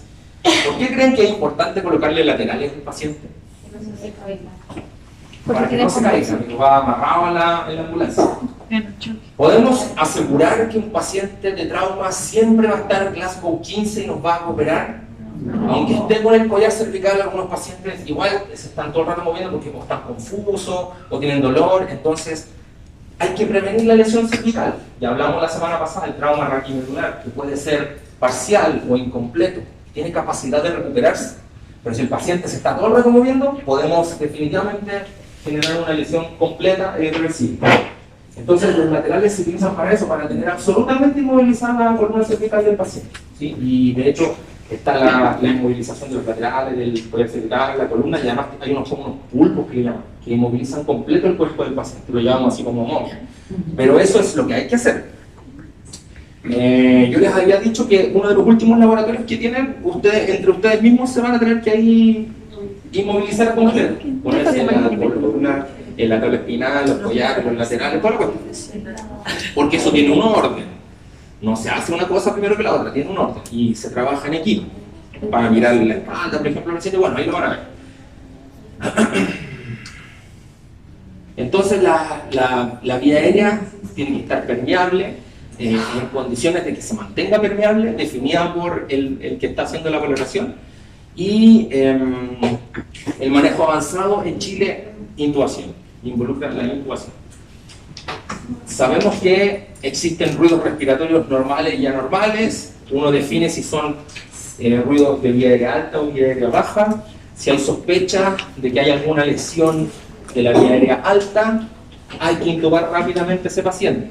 Si por ejemplo es un paciente de trauma que además la mala suerte tuvo alguna sospecha de inhalación de calor, por ejemplo, en el fondo una quemadura de la vía aérea, eso es una regla número 1 del paciente quemado. Si hay cualquier sospecha, por mínima que sea, de quemadura de la vía aérea, ese paciente hay que intubarlo de inmediato. Lo vamos a conversar la próxima semana, parece que vemos quemado. Sí. Pero incluso dice la definición de los libros, si solamente tiene quemado, por ejemplo, un hombre, si tiene quemado el bigote o tiene quemado la, ¿cómo se llaman? Vibrasa, se llaman los pelos de la nariz. Si tiene chamuscado ahí en esa zona, igual se sospecha de injuria inhalatoria y se tiene que intubar el paciente hasta que se descarte. Porque en un comienzo el paciente a usted le puede estar hablando y recuerde que el paciente quemado, sobre todo si las quemaduras son, bueno, me estoy adelantando, pero si las quemaduras son profundas, no tiene tanto dolor y le va a decir, no, si me siento bien, no sé qué, pero si tuvo alguna lesión en la vía aérea, eso en media hora, en 15 minutos, se puede producir un edema gigantesco que ni siquiera después se va a poder intubar a ese paciente, va a haber que hacerle una cricotiroidectomía de urgencia, una traquetomía, entonces se tiene que intubar. Y en el paciente de trauma es lo mejor al final intubarlo, porque hay tanta sospecha de que hay compromiso de la vía aérea y con la intubación ajustamos y aseguramos la letra A y la letra B. Pero sí, así, ¿por qué paciente? Es que en el caso del quemado, y el quemado con sospecha de quemadura de la vía aérea, pero si tiene algún ruido respiratorio y el paciente participó de una lesión, o sea, de un accidente de alta energía, la recomendación siempre es mejor invadir la vía aérea para asegurar, porque nosotros podemos verlo por fuera que está estable, pero resulta que el cinturón le provocó una lesión vascular o una lesión en la tráquea que después puede evolucionar a edematizarse. ¿Ya? No, es decisión del médico o del líder del equipo de atención hospitalaria, ¿ya? Pero es altamente recomendable la intubación endorrectal. Bueno, con la letra B ya les dije, ¿se colocaba o no se colocaba oxígeno? Sí, se coloca oxígeno, independiente de la patología de base. Ya necesita el paciente de trauma en la etapa aguda oxígeno al 100%. Si el paciente no está respirando por su cuenta, vamos a asistir la ventilación con presión positiva mediante el AMBU. Como ya sabemos, maniobra CE, ¿sí? De forma continua, con una frecuencia de acuerdo a la edad del paciente, y como ya lo vamos a tener ¿cómo se llama? Monitorizado, vamos a saber cómo está su saturación también, su color, etc. Y rápidamente también hay que buscar, acuérdense que las principales causas de muerte del trauma son las también de la vía del choque obstructivo, entonces hay que analizar bien el patrón respiratorio y hay que buscar signos de neumotórax, de tórax volante, de taponamiento. Me refiero en la evaluación del patrón respiratorio y de todo lo que yo puedo hacer rápidamente. Entonces aquí también, si es que el paciente no se puede intubar, se puede colocar la cánula, ya sabemos cuáles son las indicaciones de la cánula Mayo, ¿cierto? ¿Cuáles eran las indicaciones de la cánula Mayo? Inconsciente y con algo abolido, ¿qué cosa que no está presente? Reflejo nauseoso, muy bien. Y por último la ventilación asistida, pero obviamente, de nuevo, la intubación endotraqueal. Ya esto hay que verificar continuamente. A veces el error que he observado, o que observé, no sé, ya no lo volví a ver, pero era cuando el paciente estaba ebrio. Cuando el paciente estaba ebrio tenía como un compromiso de conciencia que lo inmovilizaban y ya no responde mucho, pero no responde porque está ebrio. Pero no necesariamente puede ser esa la razón de que no esté respondiendo. Le puede ser que el paciente esté empeorando su situación respiratoria, que en forma secundaria va a afectar lo neurológico. Entonces tiene que hacerse una evaluación frecuente del XABCD. En casos como ese cobra una alta relevancia. Y aquí tenemos entonces el mono del neumotórax normal versus el neumotórax a tensión, las contusiones pulmonares que se pueden provocar. ¿Qué tipo de colisión era esto? ¿Primaria, secundaria, terciaria? Secundaria. La secundaria, el cuerpo de la persona choca contra el volante. Y en forma interna se produce ahí un desgarro, una hemorragia, qué sé yo. Ya vimos cuáles eran todas las causas de muerte o amenazas para la vida desde el punto de vista de la letra B. En la letra C también, letra C es circulación, pero en el fondo es perfusión, ¿cierto? Es perfusión, que el paciente esté bien perfundido. Aquí tenemos que descartar todas las posibilidades de que el paciente esté evolucionando hacia el shock. Y no, nuevamente, y recordando la clase de shock, normotensión no es sinónimo de estar a salvo del shock. Acuérdense que la etapa compensada el paciente puede estar incluso hipertenso, ¿sí? Por lo tanto, no es un parámetro para yo descartar nada la presión arterial. El parámetro es la perfusión, higiene capilar, coloración, gradiente térmico, los pulsos periféricos y centrales. Eso sí que es relevante, ¿ya?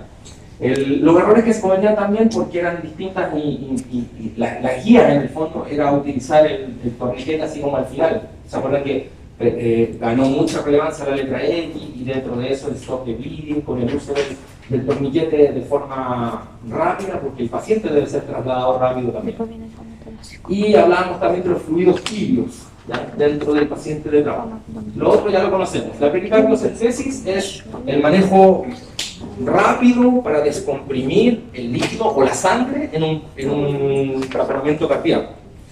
Eso se ve en el prehospitalario también. Son unas agujas grandes que se llaman de punción subsifoidea. Por ahí es donde abordan para funcionar son como unas guías anatómicas en el fondo, para funcionar la bolsa cardíaca y vaciarla, porque en el fondo el paciente se puede morir de un taponamiento. Yo veía todos los turnos del taponamiento cardíaco, pero era porque las guaguas operadas del corazón es muy frecuente esa complicación. Pero en el trauma, el taponamiento cardíaco es secundario al el intercambio de energía y a la lesión secundaria. Ya.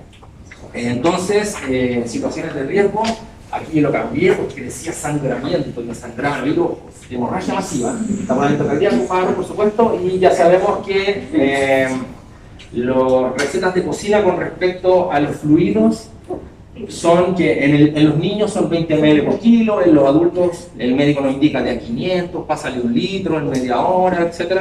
Son en el fondo medidas de soporte rápidas que nunca van a reemplazar a una transfusión en el caso de un paciente de trauma que tiene sangrado. Y el orden era cristaloides, luego coloides. ¿Y la transfusión en qué orden iba? ¿En qué lugar iba? En cualquier orden, porque si el paciente tuvo una hemorragia importante, puede ser que por una vía le esté pasando el cristaloide y por la otra le esté pasando en la transfusión. Si llegó primero la transfusión, póngale primero la transfusión, que la transfusión le está aportando volumen y además le está aportando transportador de oxígeno, así que le hace mucho mejor.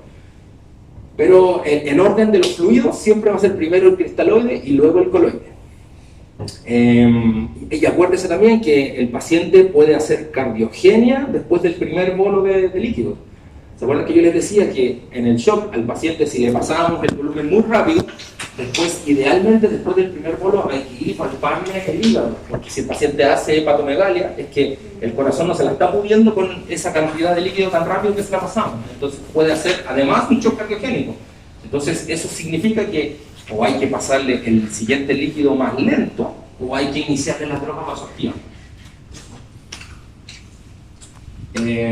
Ahí tienen la información de la velocidad con la que pasan los líquidos según el número de vía venosa. Después que terminemos esta asignatura, después de la segunda prueba, van a estar todos ahí que si alguna vez me encuentran van a poner una vía 14.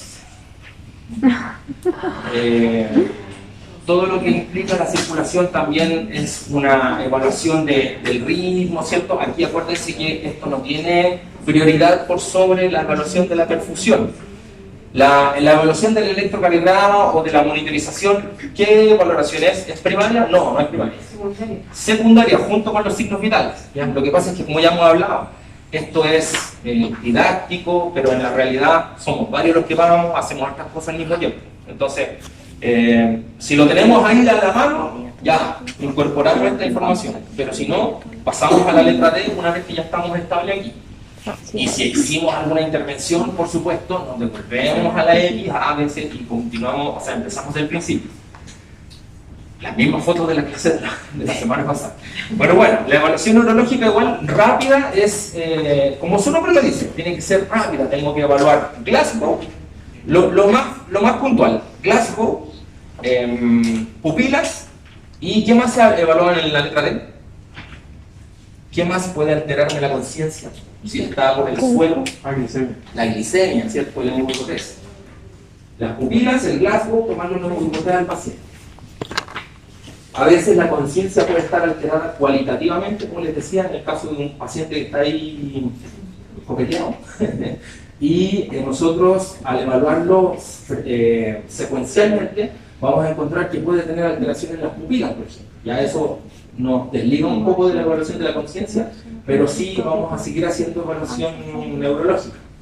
Recuerden que un paciente que sufrió un trauma importante está expuesto en el fondo a haber tenido un TEC, y el TEC tiene el riesgo de convulsionar.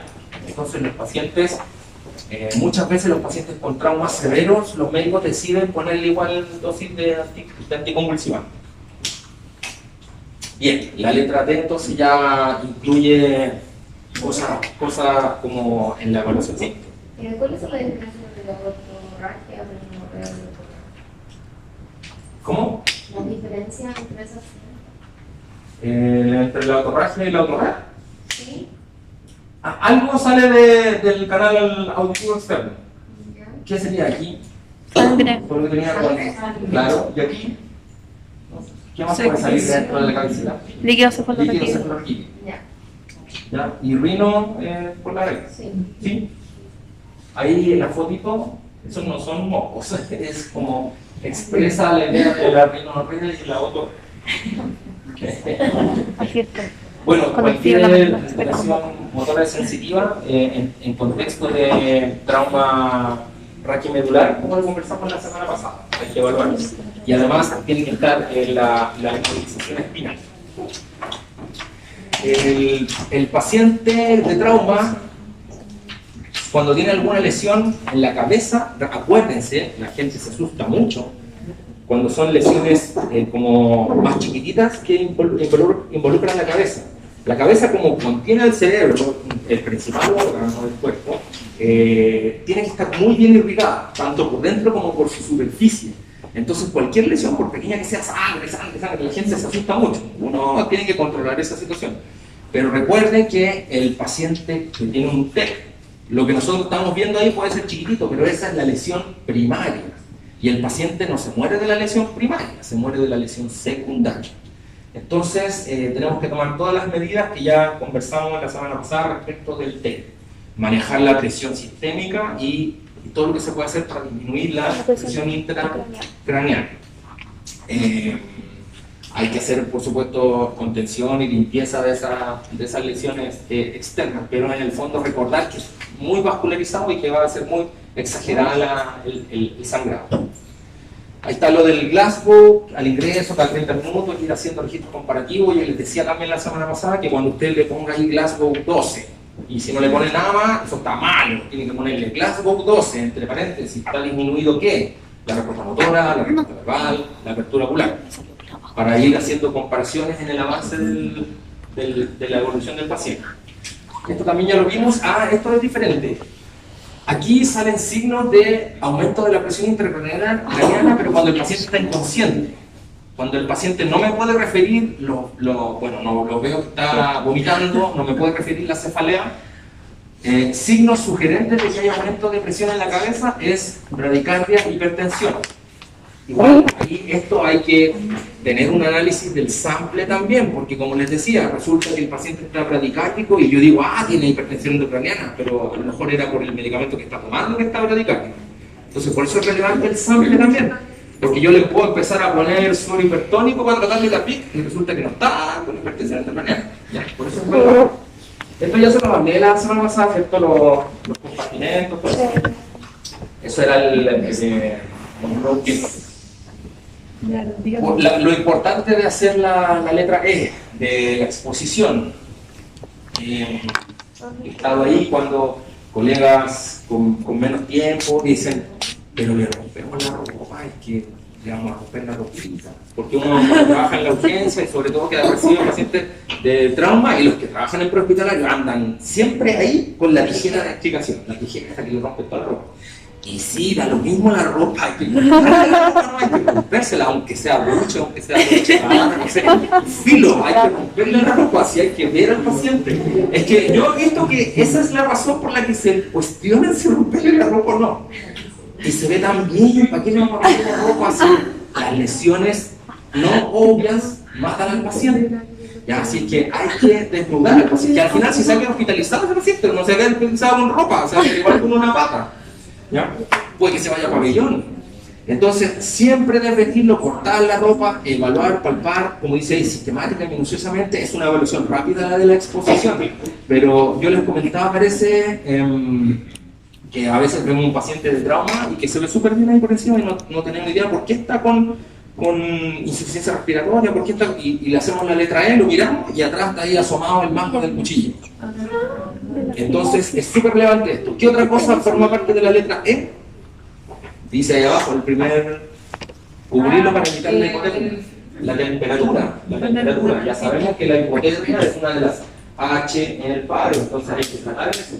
El estrés por frío en un paciente de esta naturaleza empeora todo. Ya. Valoración secundaria, ya sabemos, no voy a ahondar más en esto. Solamente el cuadrito. Nunca se puede iniciar la evaluación secundaria si no se ha completado la evaluación primaria. Ya, eso es el principal mensaje. Ahí estamos con la generalidad del trauma. Usted tiene que aplicar siempre X, A, B, C, D, E con la orientación que le da la semántica del trauma y pensando si tiene riesgo o no de TEC, por ejemplo, si tiene riesgo de trauma retromedular. Ahora vamos a hablar de dos tipos de trauma, que son el torácico y el abdominal. Qué linda la foto.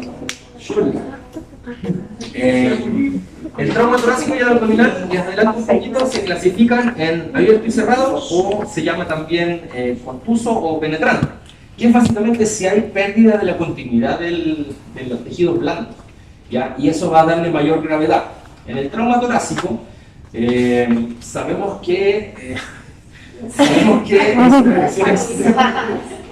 es que lo que pasa es que yo me traen recuerdos porque esto es como súper simple, como el típico cuchillo de la cocina nomás, pero impresiona más en un sabu el fin de semana cuando llegan a sí mismo, pero se asoma el mango, es como con forma como de un dragón, así es como un machete, no sé.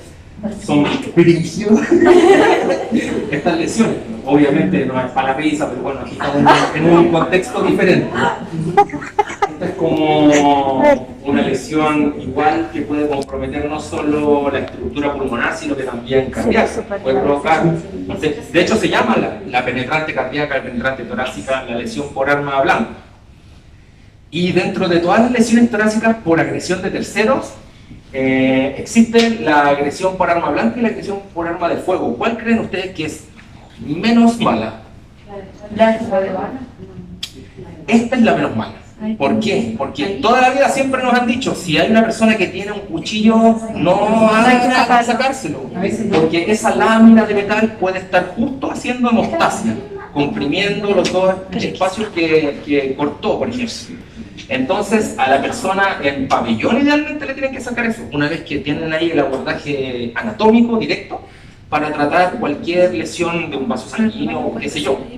En cambio, la lesión por arma de fuego genera una onda expansiva que, de partida, el paciente la mayoría de las veces, más del 80% de las veces, tiene una lesión de entrada y una lesión de salida, igual que las lesiones eléctricas. El problema es que la bala va generando una onda expansiva al momento en el que atraviesa cualquier estructura y esa onda expansiva va destruyendo todo y además no está estéril, entonces le provoca lesiones, desgarros, rotura de tejidos y además lo deja todo contaminado. Entonces es mucho más severa la lesión por arma de fuego. Pero bueno, en la definición entonces también se habla de intercambio de energía por una lesión directa, por ejemplo, de un golpe, pero también por agresión, como podemos ver ahí en la fotografía. Los mecanismos son contusos o penetrantes, ahí en la siguiente les muestro, y el paciente, el problema es que puede morirse porque evoluciona rápidamente a insuficiencia respiratoria parcial o global. Aquí nos acordamos perfectamente cómo se definía esto, ¿cierto? ¿Cómo se define la insuficiencia respiratoria?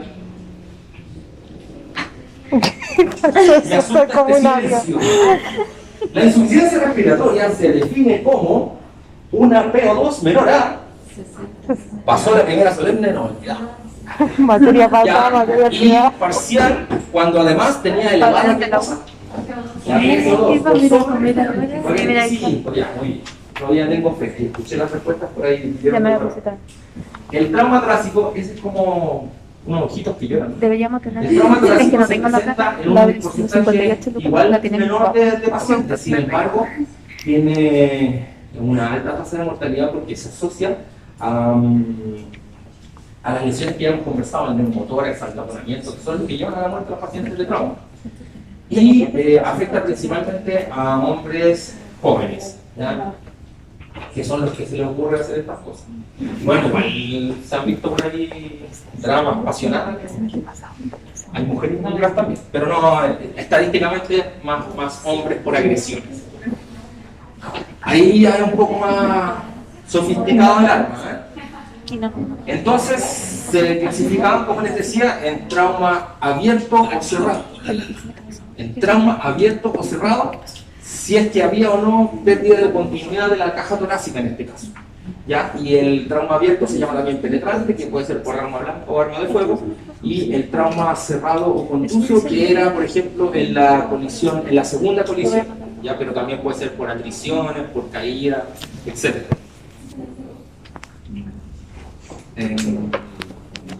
Los mecanismos de lesión, bueno, como dice ahí, son estos intercambios de energía que generan destrucción de tejidos, son lesiones penetrantes, y aquí en el fondo el paciente, como cuando hay un trauma torácico penetrante, se le va a agregar además la posibilidad de que se le coloque un drenaje o que se vaya a pabellón y que además se invada con un antibiótico, porque está ingresando a una cavidad estéril un elemento que probablemente no lo es.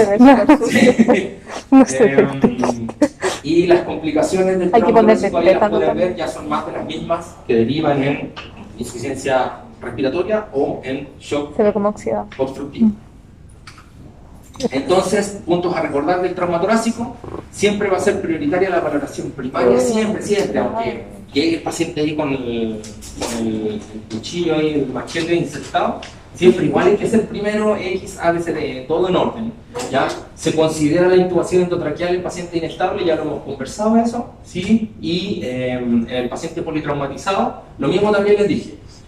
Considerar siempre en la letra E la evaluación de la espalda. A veces a todo el mundo se le olvida la espalda, ¿no? Porque como está inmovilizado, se le olvida mirar la espalda. Y hay que hacerlo, porque pueden haber lesiones que pasan desapercibidas cuando está inmovilizado espinal. Se utiliza mucho como medida médica, tratamiento médico rápido, el drenaje pleural. Le puse ahí hasta una marca. No tengo yo ningún conflicto de interés con Aquasil, pero le usamos más ahora en general el cuadrado, a veces que se les da por la patita. Que a ustedes les tocó ahora súper fácil. A mí, 20 años atrás, esto cuando no existían, era la cuestión de los frascos de vidrio, que teníamos que preparar 1, 2, 3, conectarlos, que el agua, que el nivel, que vaciarlos todos los días, que cambiarlos. Ahora esta cuestión, usted se pone el guante de procedimiento, le pone la agüita, lo conecta y le pasa la otra parte al médico. Y le da vuelta la patita para que no se caiga. Igual es mejor, mucho más agradable que para el cuidado de enfermería nos faciliten las cosas.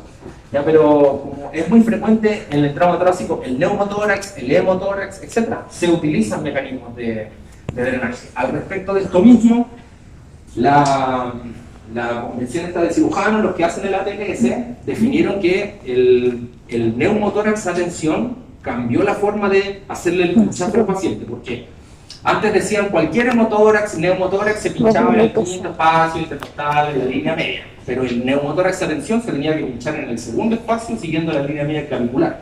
Esa era la función como de urgencia. Bueno, resulta que como seres humanos estamos un poquitito con el IMC un poco más alto por estos días.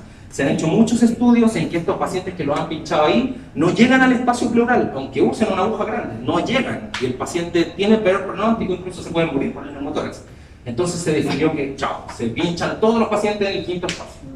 Ya eso de decir que se pincha arriba en el segundo espacio está súper desactualizado. Así que si se encuentra con alguien que dice eso, que recuérdenle que lea la última edición de la TLS. ¿Ya? Eventual vacunación antitetánica, vamos a tener una clase de enfermedades infecciosas, pero no me voy a dar tanta vuelta en lo mismo en esa clase, vamos a hablar de las cosas puntuales de la urgencia. Y las cosas puntuales son, por ejemplo, la vacunación contra el tétano. Nosotros tenemos que vacunarnos contra el tétano, ¿no? ¿Estamos vacunados contra el tétano? No. Sí, pues yo espero que sí, la respuesta sea inmediata del sí. Ya, váyase a leer de nuevo el calendario. Profe, pero si uno está vacunado contra el tétano y tiene una herida, ¿también hay que vacunarlo? Y eso lo vamos a ver, no se lo pierdan, este mismo. ¿No? Hay un tratamiento específico dependiendo de las características del accidente y hay un calendario abreviado que se hace como extra. Cuando hay una lesión. Ya. Y por supuesto, como les decía también, muchas de las amenazas para la vida en el trauma torácico evolucionan en el shock obstructivo, entonces no me tengo que tampoco marear solamente por lo respiratorio, también tengo que pensar en que se tiene que tratar el shock. Eso es trauma torácico, sí. En la X, sí, tiene Sí. para Sí, lo había tratar, se tiene que tratar o se deja que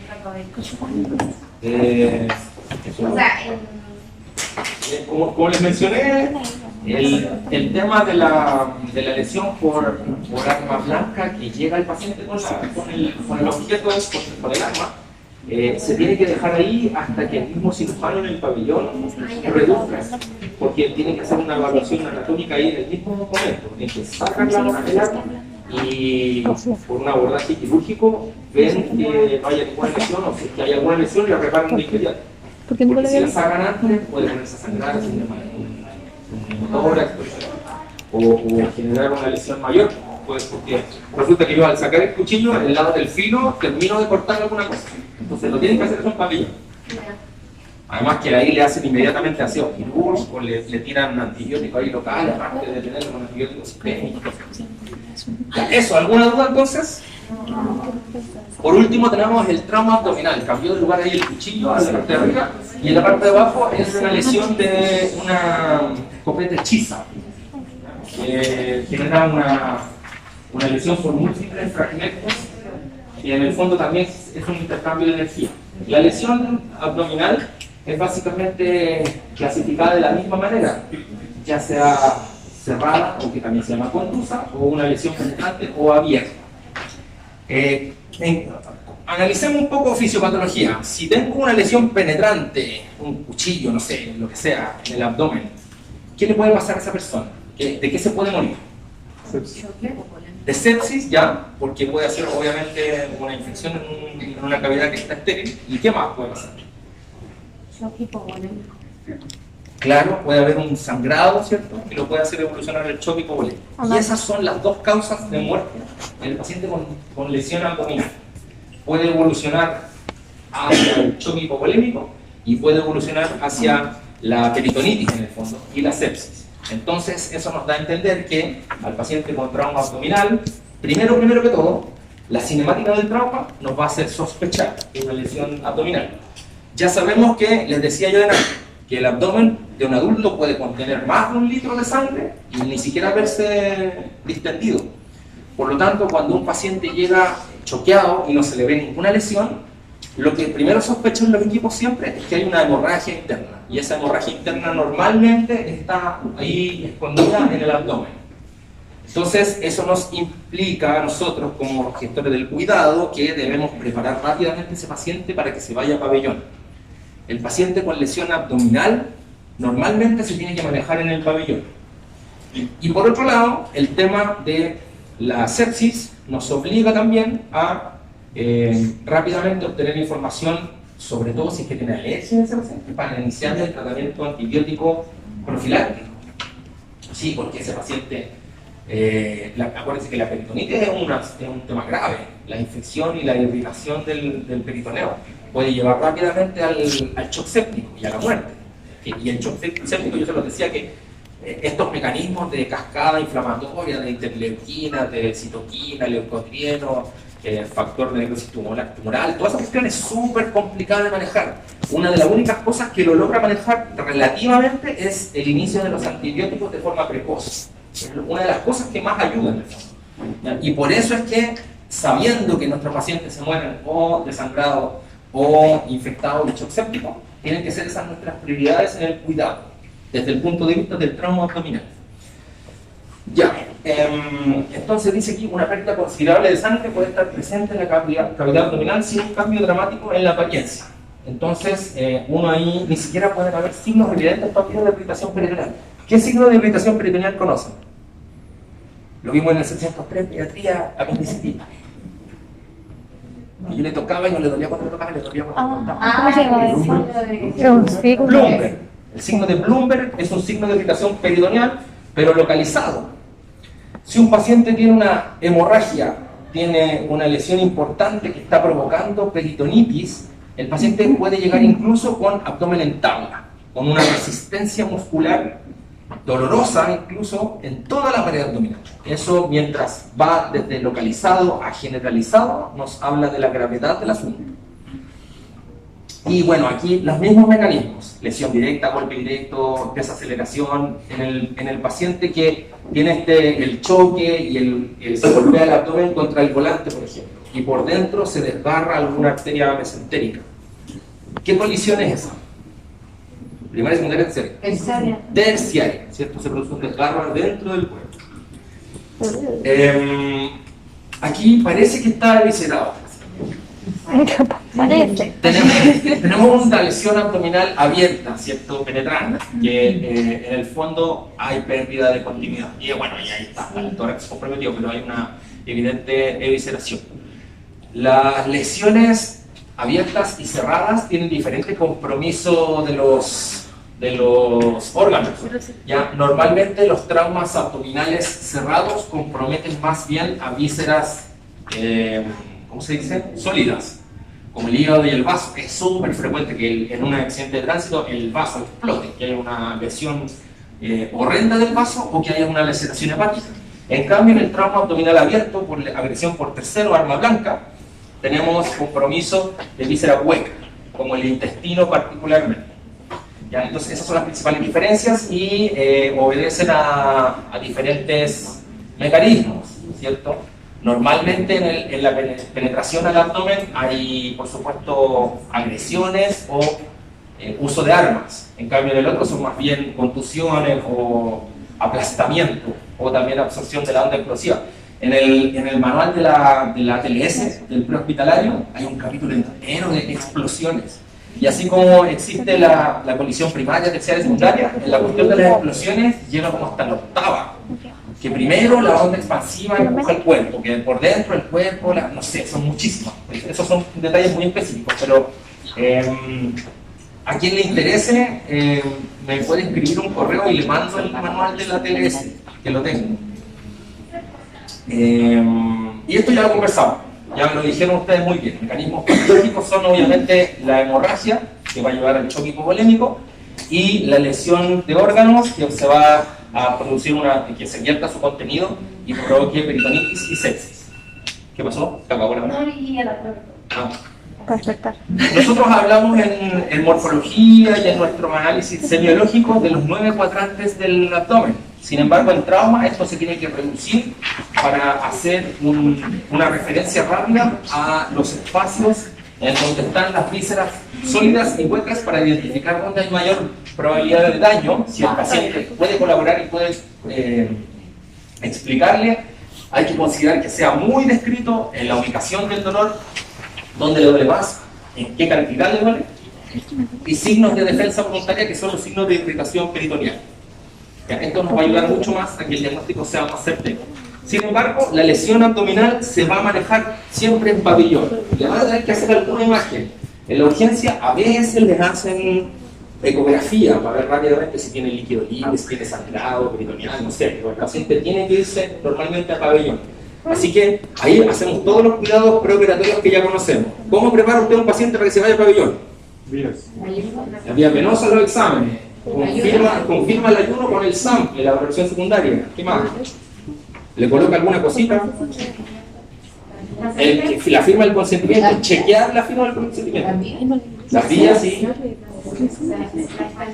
Sedación, ya puede ser, sí, que el paciente está con dolor, analgesia, no sé. Identificar al paciente y no solo el nombre, sino que las alergias. Todos los cuidados de quirúrgicos que conocen ustedes. ¿Ya? Entonces, eso. Los puntos a recordar de nuevo: valoración primaria tiene que ser rápida. Si hay alguna intervención, me devuelvo a aplicar el paciente con trauma abdominal, manejo quirúrgico en el pabellón, por lo tanto, activamos todo ese grupo de cuidados. El shock de origen desconocido es un indicador muy confiable de sangrado intraabdominal, por lo mismo que tienen el siguiente punto, que ya se los repetí en esa vez. El espacio peritoneal puede albergar ahí más de 1 litro de líquido y pasar piola. Y por último, evaluación y reevaluación continua. Y vamos a encontrarnos con cosas normales y después puede que evolucionen a clínicas mucho más complejas. Ahí tienen, no son diagnósticos, sino que son etiquetas diagnósticas que son muy frecuentes en pacientes politraumatizados. Acuérdense, si el paciente tiene un TEC y un trauma torácico, es un politrauma. Si tiene un trauma torácico y una fractura de una extremidad, es un politrauma. Son 2 o más.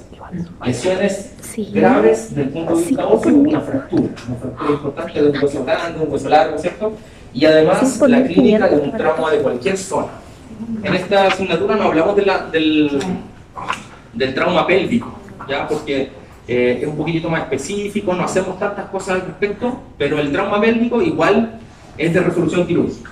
Así que, en cierta medida, los cuidados son similares a los del trauma abdominal. ¿Profe? ¿Sí? Si fuera una lesión grave y la otra, por ejemplo, una fractura de muñeca. Es que igual ya se considera una fractura como una lesión ósea grave. Ah, ya. Sí, porque la fractura de muñeca se define con la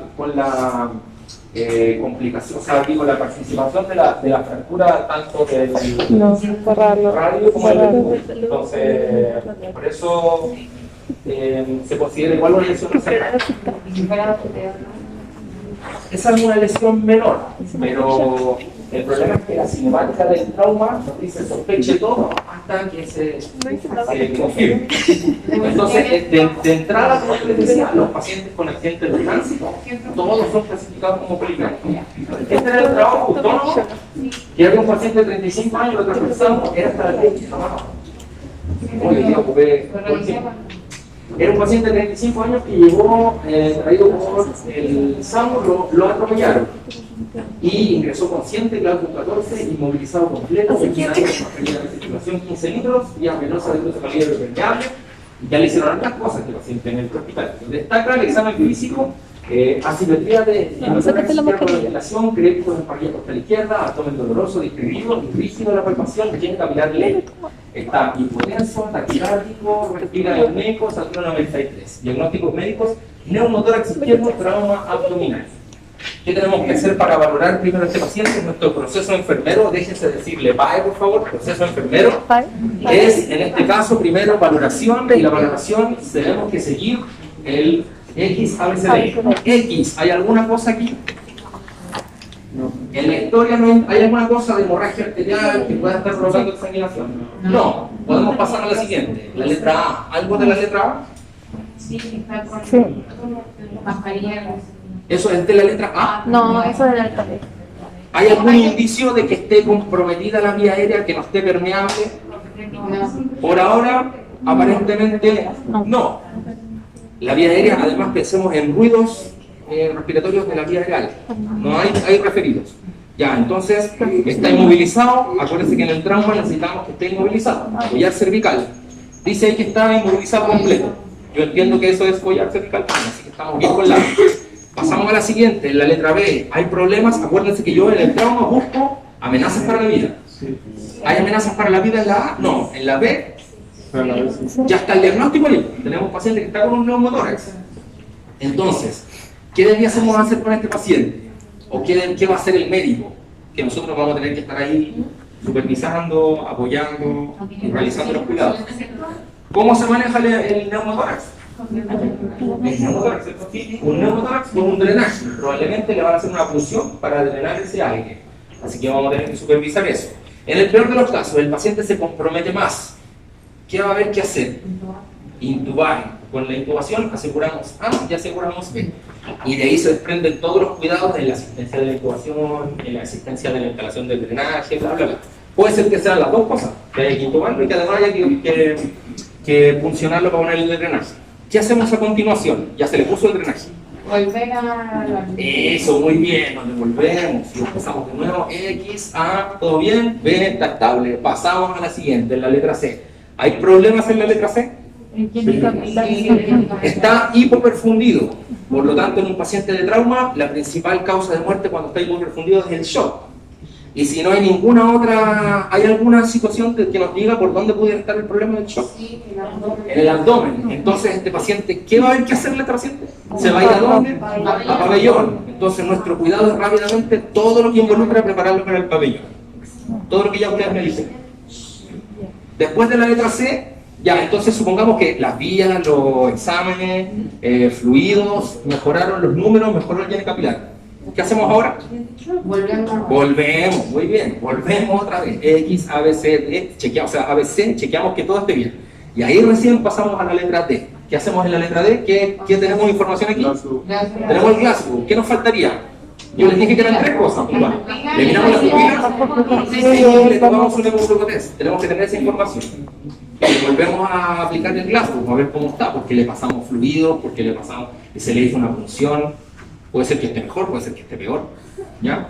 ¿Estamos claros con el orden? ¿Van bien? Ya listo. Hicimos cosas, entonces nos devolvemos. X, A, B, C, D, E. Y ahora llegamos a la E. ¿Qué hacemos en la E? Eso, le sacamos la ropita, le examinamos al paciente, observamos la zona posterior, si es que hay alguna lesión, observamos la temperatura del paciente y estando ya todo estable, este paciente completamos la valoración primaria. ¿Qué hacemos a continuación?